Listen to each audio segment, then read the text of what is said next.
There's an interesting question here, which is about the influence of the valve on the sound. How do the valves influence the final tone of the amplifier? And what type of valves would be more suitable for us to use in clean, crunch, and distorted sounds? You can change the tone of the amplifier. Same talk about the component. Do you know which valves are? There's even the buggy that you like. Great drive. Dual rectifier, that chainsaw. 1270 and 6L6. Do you know who's in the twin? The world standard clean sound. 1270 and 6. Same valve. That's why I like American wave boost amplifiers. I like the tone of the 6L6. Yes. All right. Man, I'll tell you, if I put an L34 there up to half the volume, you wouldn't say anything changed. Oh, interesting. Man, the design, how it's organized, is what will determine the result. The components themselves have very little influence, especially nowadays when we have a more limited supply of valves. We have to choose between fewer pull brand options. We notice that, man, the concept of the project is much more valuable, how you do things there. Because inside a pedal, inside an amp, you have various blocks where you say, here I'll add more treble, and here in front I'll cut this treble. Because the order of factors changes things. If I add treble before distorting and then remove the treble, it's different from letting it pass through without doing anything. I'm adding it before and removing it after. It changes the result. The Mark series, for example. From Mesa Boogie, just as an example, it's funny. They first equalize and then distort. Yes, there are, and 95% of the amps in the world, the Dumble is like that too. First equalize, then distort. It's harder to tone, but the range of possibilities is much broader. Most amps are the opposite. First distort, then equalize.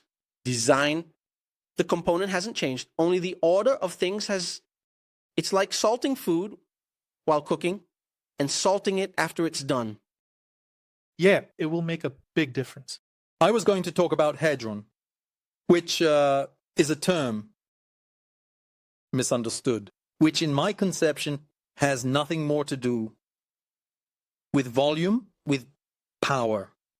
A greater power, more hedron, to make an analogy like that.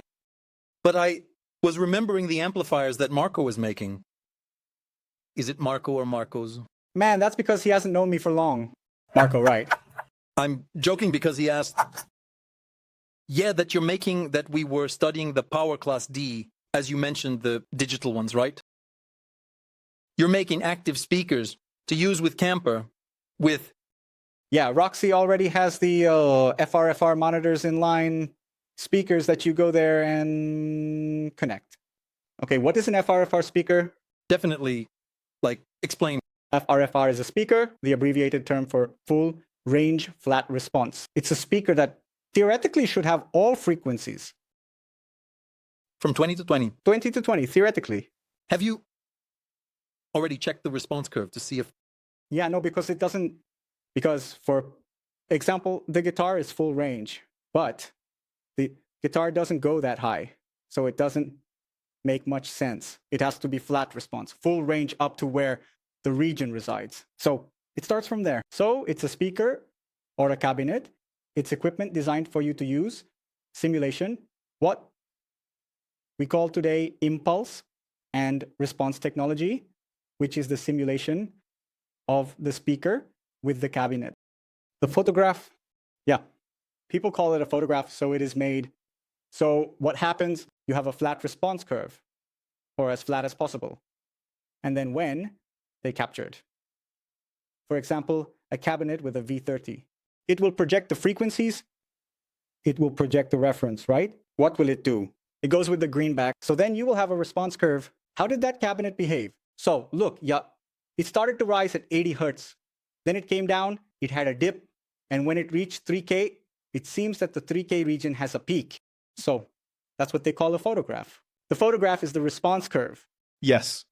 So you will project these frequencies as if you were now taking and copying them into the equalizer. The cabinets chart, the speaker, yes, which is absorbed.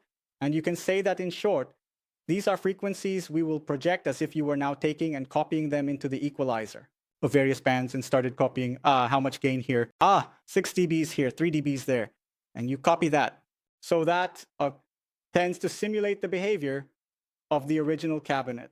So basically that's it. That's why a full range flat response cabinet is requested. So just explaining that and then talking about the power, I have my active cabinets. I have starting from home play models, which are 2 6s, 2 8s. They can already be placed on stage. I have a 12 that uses the Celestion speaker. I have 2 12s, which is what Barón Vermelho uses. Rodrigo Suricato. Yes, he started using it recently. He switched from a 412 to a 212 FAR FR. So I have these models, and it's also possible we only have the power amps part. Wait, just interrupting. He's using FRFR coming out of the Dream.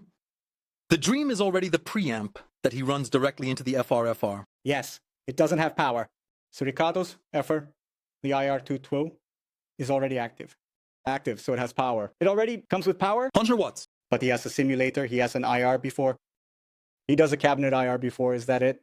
He uses the Dream, the UAD Dream. The UAD pedal. It loads IR.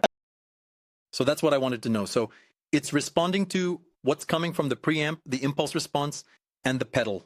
Exactly. But for example, this cabinet, this specific one can be made passive without the power. Then, for example, someone might want to buy the power separately because our power units are super portable. Or any other power unit. Any other power unit.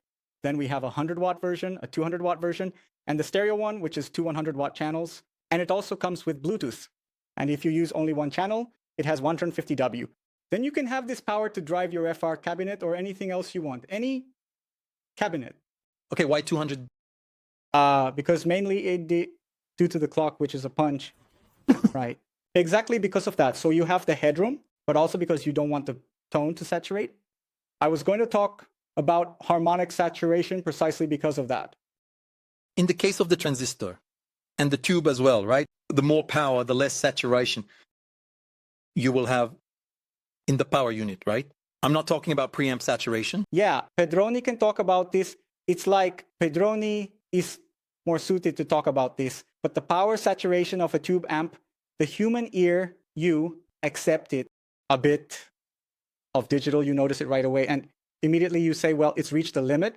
From here on down, I'm going to lower it. Yeah, the tube amp might start to saturate and you don't even notice. But there are some campers that are 600 watts. Is that it? Yes, some active campers are 600 watts. That's crazy. It's a lot, but you want to stay away from its limit all the time. Yes. But come here. You want to avoid it saturating too quickly at a very low volume, right? Yeah. And you want to stay away from the limit when the class D comes into. What is a power transistor? It reaches its limit. Its saturation is ugly. But don't you think the little secret of these Class D amps nowadays is a good power supply for them? So this whole idea of the IR assumes what he said, a flat response box up to the extremes. No, I'm talking about the power supply feeds the power for it to provide a flow of... Yes. Then it depends on the flat box. It depends on the power being flat at all power levels with a good power supply. Now, this flat box, man, that's every speaker manufacturer's dream.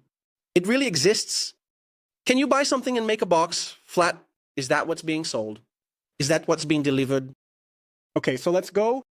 I took the response curve of the 2 speakers that Selection sells as FR. And the sad part is that they are not 100% flat.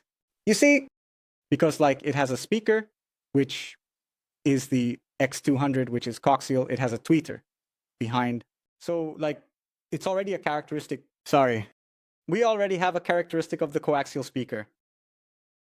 That it generates a cancellation in the transition region. It's quite common for this to happen. And I got exactly that. In the part where you hear the sound from the cone, when it transitions to the tweeter, which they made, there's a hole behind the speaker. They attach the tweeter there. Actually, it's a driver, right? And then in the front, it's open. And there's a small horn. And the sound continues from there. So In this region, I already noticed a scribble here. It has a dip, a rise. There are some other regions. So like, Was supposed to be straight. well, this issue, what we talk about with flatware at 100%, a ruler with a minimal variation of 3 dB, that's high-end equipment, like from people who work with this. And is it possible? It is possible. Pedro doesn't know. He can't do it. You'll have to use various processors. You'll have to get involved. So wait, is everyone lying? Is that it? It's like this. There is tolerance for this, Pedro, you understand? It's the tolerance. Look, the tolerance there, the tolerance. Celestion itself said, look, this speaker has this, but they will sell it like this. They invented the so-called live response for the speaker, maybe to, when it's written on the speaker, it's live response, you understand? To be able to validate that variation there, But like this, the test I do, it makes a good cut, huh? for example, when I'm listening on the monitor, I even have an audio on the Rocksteady channel about this. I compare the two speakers and I even mention my audio monitor. Like everything I'm hearing in the room is totally tolerable. Okay? Come on. The variation exists. The variation is small. Maybe a tweak you might make, something if you want, in the reference. For this one to copy that one, I'll have to make a small adjustment here in this frequency. But like, if you don't have the reference, you'll listen and say, wow, the tone is beautiful. It's the same thing I heard on the audio monitor, and I heard on both speakers. The other speakers that, for example, I'm mentioning the Celeber speaker, but the Rockstage speakers, the others, we end up processing something that has a variation to make it as flat as possible. Yeah, maybe that's the difference. It's not just about putting a flat response speaker there and delivering the box. You adjust it before delivering to say it's flat response, and you make the necessary corrections, regardless of which speaker is inside. Yes, because otherwise the following happens. Imagine the client with the equipment. He has the reference. He has his little monitor there that he's studying with. Then he wants to take it. He wants to sit in front of his computer, set everything up. Then he wants to take his speaker to the stage and play. National Industry, who is making FR speakers. Look, of those I recommend today, or none. Like, that have the quality, not even Rockstage. No, Rockstage. Speaker, you said speaker? I've already measured the curve of everything on the market. No, FR, like you can't compare it to Celestion, for example. There's no way. The speaker itself is flat response. There's no comparison. The one from Celestion is the flattest. It's the flattest.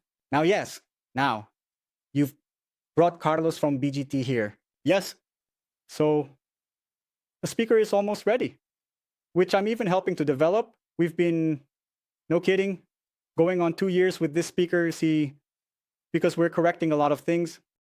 And the speaker started from the principle of using a guitar cone to already have a very familiar characteristic right from the start. And it was also extended with a horn. It is also coaxial. It's coaxial, is it? It's coaxial. There's even a video of me playing on Instagram, already doing a test. And that's not even the final test. The speaker has already evolved. Now it's moving into the phase of finalizing suppliers to start production. This is truly a speaker that you can buy, put in the box, and trust. Cool. Now I don't know how much of this speaker part you can talk about. But is there a big difference between this FR speaker and the traditional speaker we have, the ones we put in guitar cabinets, for it to be so different? Like, yeah, the normal speaker you're talking about is a kind of... like a Celestion, like V13. No, the V30. The 30. It's that the guitar speaker is what's different, right? No, the guitar speaker is like an equalizer. Each speaker you put in will be like, it has a internal equalization preset. Yeah, it has a preset. Yes. It will have a characteristic. You don't even need to have extensive knowledge.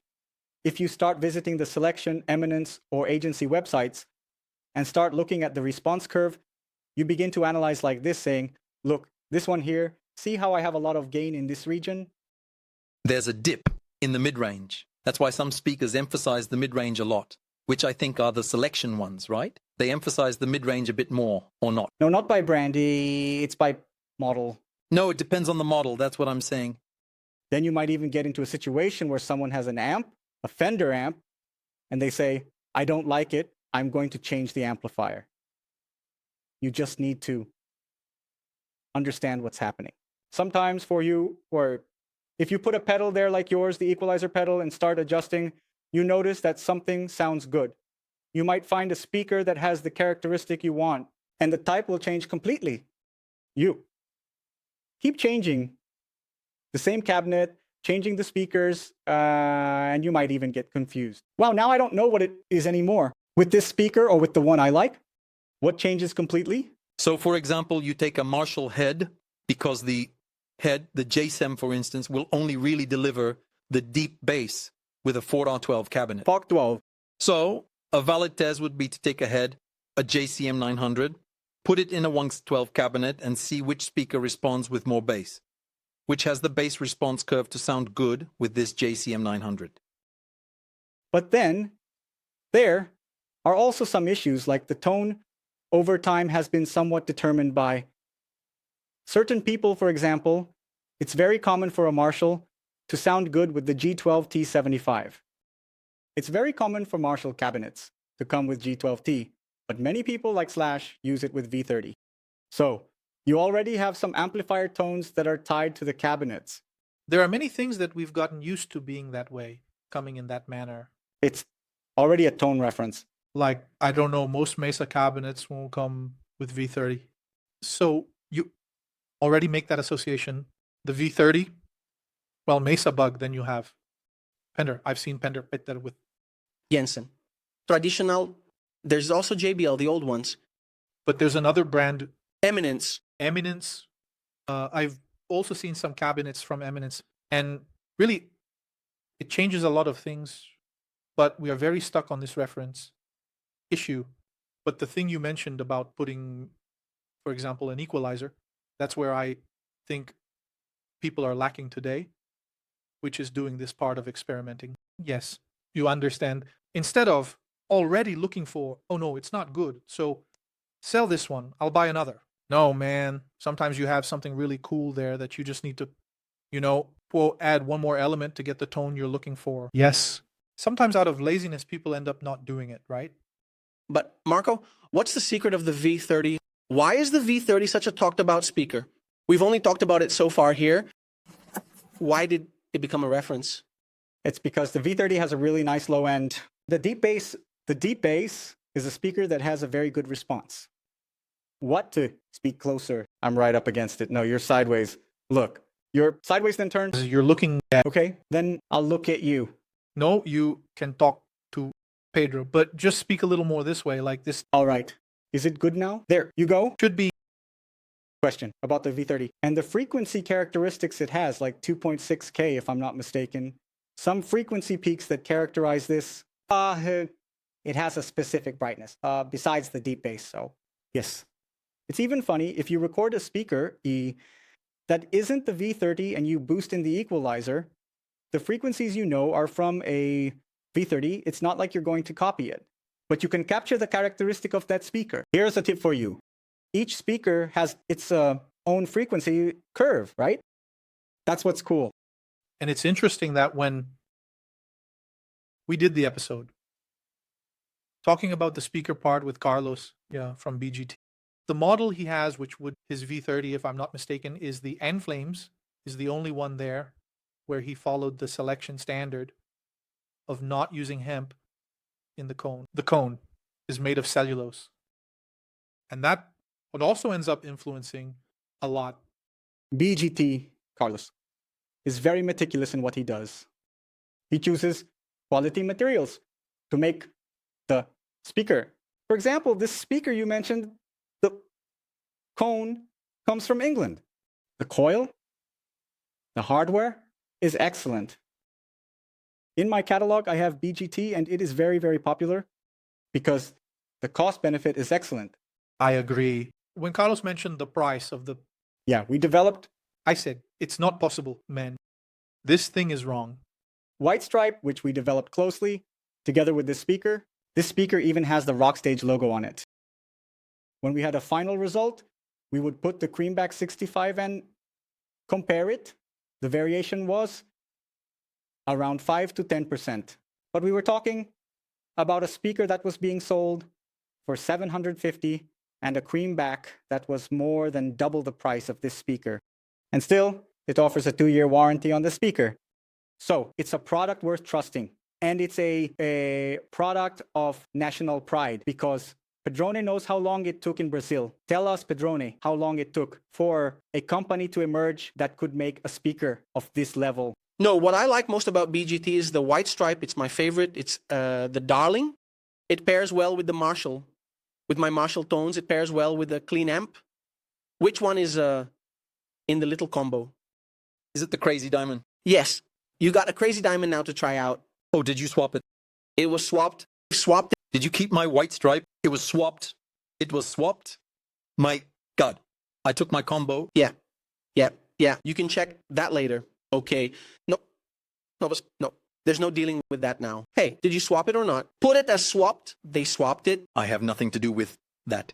I have 2 rock speakers at the workshop. I'll use one of the 2 that's up there.